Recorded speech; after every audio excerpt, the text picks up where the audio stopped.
Jesús, Manuel Pedrero, Toño Ruiz, amigos, déjenme saludar al maestro Ricardo Sevilla, colaborador de la revista Polemón,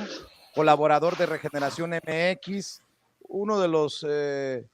hombres más odiados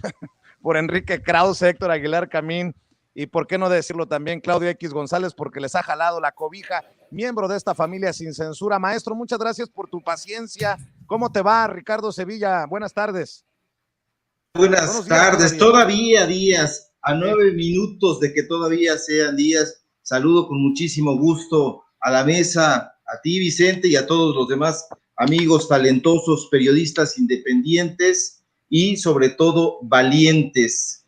Fíjense que además de compartir todo esto que ustedes están informando y analizando y sorprendiéndome al mismo tiempo con esta clase de videos que son documentos históricos,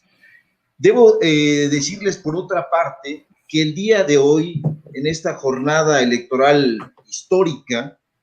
estos intelectuales neoliberales, estos periodistas corporativos de los que ya hemos estado hablando aquí, de los que hemos estado presentando imágenes, documentos, contratos, de todo ese dinero que se llevaban a sus arcas y que continúan haciéndolo, amanecieron hoy muy, pues muy rijosos, más rijosos que de costumbre, dado que los candidatos pues ya no pueden, o se supone que ya no podrían, porque el día de ayer sí lo hicieron unos jóvenes por ahí del Partido Verde, no podrían llevar a cabo ningún tipo de campaña ni de publicidad. Pues bueno, para eso están estos intelectuales orgánicos, pero no orgánicos ya del gobierno afortunadamente, sino orgánicos de las empresas. Pues bueno, siempre afanosos por agradar a sus patrones, estos señores comenzaron desde temprano una actividad insultante, despectiva, no solamente contra el presidente López Obrador, sino contra el grueso de la población. Y en particular podemos observarlo en las páginas de este pasquín, hay que decirlo así, del periódico Reforma. Y es que Isabel Turrent, es ex esposa del dueño y director de la revista Letras Libres, Enrique Krause, el proverbial Enrique Krause, apenas amaneció, ya lanzó todas sus saetas venenosas contra el presidente, pero adicionalmente, además de meter o de intentar meter con calzador, hay unos conceptos mal entendidos, por cierto, de Max Weber. Turrent le emprende furiosamente contra el pueblo llano, contra la gente de a pie. Y es que desde el paraninfo de donde habla, desde el paraninfo de los privilegios, esta élite sectorial a la que pertenece la madre de León y de Daniel Krause, dice que López Obrador desconoce otro idioma, lo cual le parece terrible. Y sin embargo, dice que para ignorantes como él, pues puede acceder para su beneficio a las obras de Max Weber en una traducción al español. Esto tiene un mensaje entre líneas, porque el grupo minoritario al que pertenece Turrent y el grueso de columnistas de este periódico, del periódico Reforma, cree firmemente que quienes no formamos parte de la élite, de esa élite sectorial, desconocemos otros idiomas y con la mano en la cintura nos tacha de ignorantes supinos. Pero infelizmente para ellos, y aquí está la prueba en esta mesa, y sin ninguna necesidad de haber estudiado en el extranjero, ni portar los emblemas borbónicos, ni los afiches de doctores en Cambridge ni en Harvard, también hemos logrado obtener una formación tan o más sólida que ellas. Y no solo eso, adicionalmente, somos capaces de detectar esta cómica postura que ya había sido descrita, y lo sabrán los teóricos perfectamente, los teóricos serios, en esa teoría de las élites que los filósofos y sociólogos italianos, Gaetano Mosca, Wilfredo Pareto, ya describían hace mucho tiempo y perfectamente, y que les viene al dedillo. Pero claro, estos textos están vetados y vedados por el neoliberalismo. Jamás los han ojeado ni lo van a hacer. En fin, que a esta ola de diatribas, estos intelectuales que están pidiendo el voto, ya no digamos para el PRI, para el PAN, sino para este armatoste, para este adefesio, para este Frankenstein que está pues manipulado por las organizaciones civiles que sirven a los intereses prácticamente de 5 personajes, de los cuales 2 hemos estado hablando aquí y hemos estado denunciando, que es Claudio X González y Diez Moró.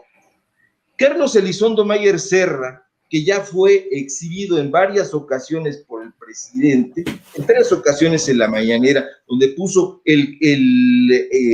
la imagen de este ex asesor de Pemex, que no asesoró nada, como ya lo hemos dicho aquí en Sin Censura, y que recibió más de 300,000 pesos mensuales por solo el nombramiento, sin asesorar, sin presentar ninguna propuesta para Pemex. También detenta sus cartas credenciales diciendo que él forma parte de una élite. Y este miembro del Consejo Consultivo de Mexicanos contra la Corrupción, fíjense, dice hoy en su columna del periódico Reforma que lo único que le tiene que reprochar al INE, la única muestra de inequidad que tiene registrada en su absurda retentiva, es que le negó el registro a México Libre. El INE le negó a México Libre el registro, y esto es lo único que Carlos Elizondo Mayer Serra le reprocha. Imagínense, se necesita tener la cara dura y un cinismo a prueba de balas para hacer una defensa pública de esta organización cuasi delictiva, que ya sabemos de quién lo encabezaba: Felipe Calderón, Margarita Zavala, y que eso desató, por cierto, acusaciones entre pillos, entre el pillo de Calderón y el pillo de Lorenzo Córdoba. Pero hay más, porque el Reforma se va duro con esto. Hoy vuelve a dar un poquito la nota, desde mi punto de vista, aquel personaje que se llama Eduardo Katzia. ¿Se acuerdan de este Eduardo Katzia, que intenta hacer la supuesta defensa o llamamiento al voto del pueblo, que desde su concepto de opereta habla como un episodio de la carabina de Ambrosio de los años 80? Bueno, pues este señor Eduardo Katzia, en su columna del día de hoy, dice que la sociedad mexicana le parece un relato del escritor Ray Bradbury. A lo mejor los lectores distraídos podríamos decir, bueno, pues qué bueno, está haciendo referencias literarias, pero nuevamente se esconde aquí un mensaje. ¿Por qué le parece a Katzia que la sociedad mexicana se parece a un relato de Bradbury? Más allá de la ciencia ficción, que fue el género consentido de Bradbury, nos está diciendo entre líneas que la sociedad mexicana le parece una distopía, que los grupos sociales que conforman este enorme mural de la sociedad que vivimos y que ellos no comprenden, le parece una distopía, porque además dice, esta búsqueda de la sociedad mexicana en busca de un buen gobierno, de un buen programa de gobierno, me parece como un grupo de mexicanos en Venus buscando este proyecto. Entonces, está tratando de denostarnos o está burlándose de nosotros sin que nosotros, o sin que él cree que no nos damos cuenta. Pero esto es un absurdo. Y yo quiero decirlo aquí con mucho énfasis, porque precisamente hoy es un momento para que nosotros reflexionemos sobre este tipo de actitudes, porque ¿cuántas veces no hemos escuchado que este tipo de personajes, desde su Torre de Babel, dicen que la sociedad mexicana les parece una sociedad surrealista. Y les parece una sociedad surrealista porque no la han comprendido, porque no han convivido con ella, porque el conjunto de elementos que tiene la sociedad mexicana está muy lejos de poder ser comprendida por esta élite que, como dijo Pedrero, pues vive en una burbuja. ¿Cómo es posible que en esta defensa se haga desde un punto de vista absolutamente denostativo, injurioso, y tratando de presentarnos como si fuéramos una caricatura, y tratando de inocularnos la idea de que estos personajes tienen puntos de vista categóricos, que poseen la verdad absoluta, que todas estas referencias aparatosas que solamente son para engañabobos, van a poder influir, van a poder incidir todavía en el voto que hoy lleve a cabo la sociedad mexicana. Lo cierto es que la sociedad mexicana ya no, el cansancio que tiene no es solamente el hartazgo por ciertos personajes que hoy todavía siguen activos en la política y que pretenden volver a ella para seguir enriqueciéndose, sino además el cansancio de la sociedad mexicana, me parece, en su conjunto, tiene que ver con la calidad de la propuesta de los diferentes gobiernos priistas y panistas que no fueron